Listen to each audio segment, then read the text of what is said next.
Good morning, Panthers. This is Mr. Addison, and I'm going to do a quick video on this packet that you have gotten in your classes on writing melodies. Before we do that, let's do a quick review of notes. We have C, D, E, F, G, and the high A. The lower octave, same notes, C, D, E, F, G, A.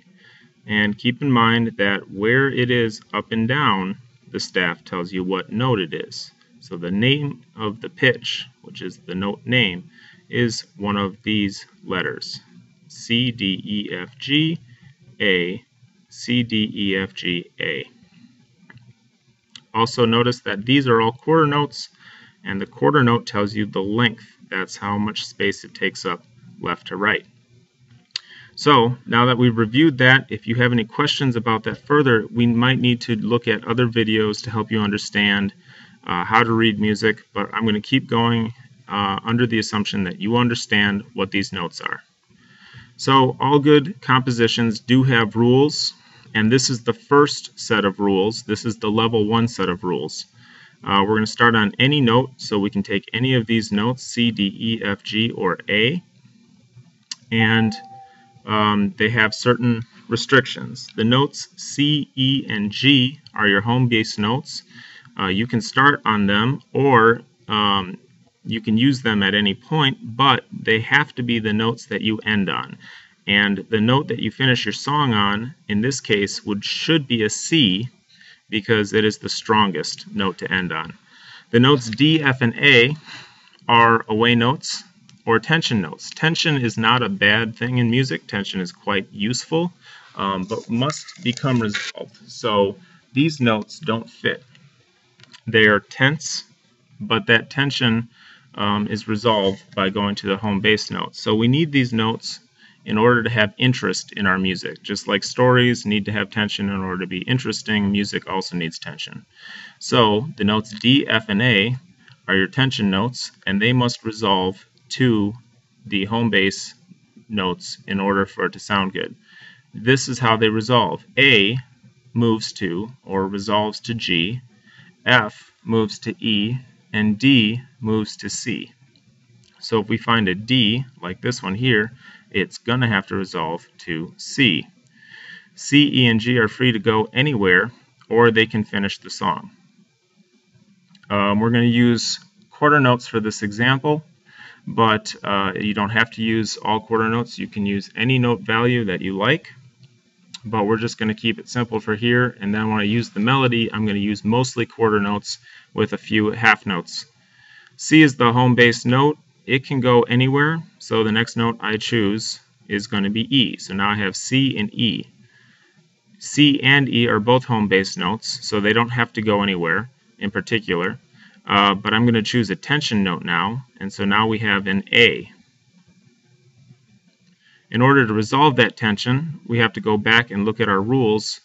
A must move to G, so that means that that A is going to have to move downward to that G. So now we have the A resolving to G. So now I have a practice point. It says to resolve these tensions. Well, this is not a tension. This is C. It's not a tension. This is also a C. That is not a tension. And here's a C and an E. Again, these are not tensions. So what are the tensions? Those are the notes that we ended on.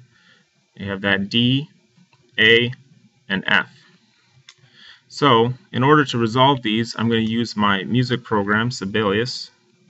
You don't have to use Sibelius, but it helps because it plays it back for you. You also have this feature on Noteflight, or if you know how to read the music well enough, you can use any kind of instrument or a keyboard to help you figure this out. So I'm going to look really quick. C to D. So here's our tension. D is the tension. If we look at our rules again, it says that D has to move to C. We also have a little reminder right here on what goes to what. So here's the D, and we need to resolve the C. What I do after that is really up to me. I could keep going, and there I have another resolved tension. Okay, now we're going to do another example. Starts on C. Let's see, what is it? C to A. Now we've seen this one before, but let's just check. A must go to G, so that means that when I resolve this tension, I now have to play a G. And what I do after that, I can go anywhere after a G. If I go to D, there's a C. Alright, last one.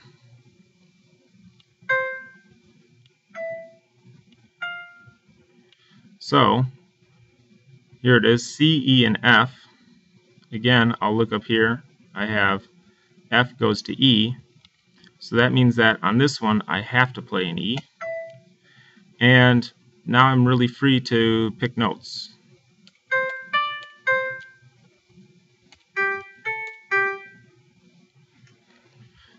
So if I want to hear these with Sibelius, I just have to move my scroll to the right spot.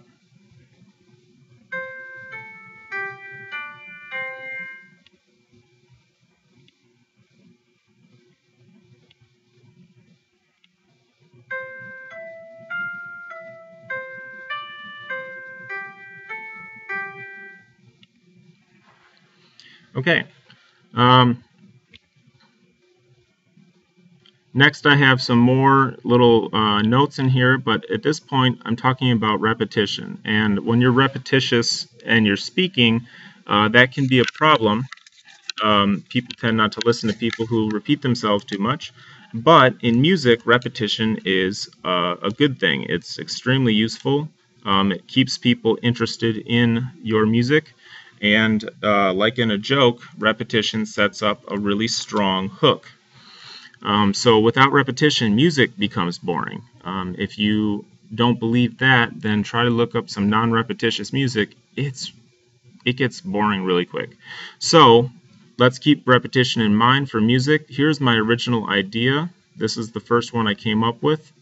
And here it is repeated. I took the first part here and I repeated it here. And then I changed that last note from a low G to a high G. Then I did the same thing here. So this is the beginning of the song again. And here is a brand new idea. This part right here I just added. And then this right here is actually a repetition, but it's not straight from the beginning. What I started is I started repeating right here up to here, and then I finished it on yet a different note. I can play this for you because I wrote it up in Sibelius. So this is what it sounds like.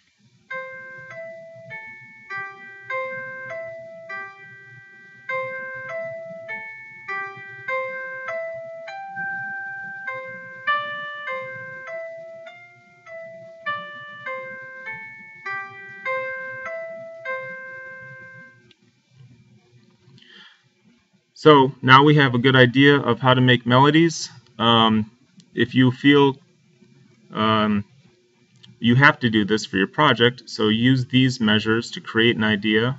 Use this measure here to change that idea slightly.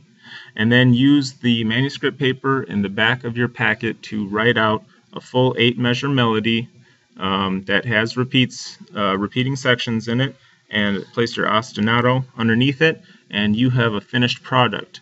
The next video I will start talking about using minor, but for now that'll do. Have a wonderful day.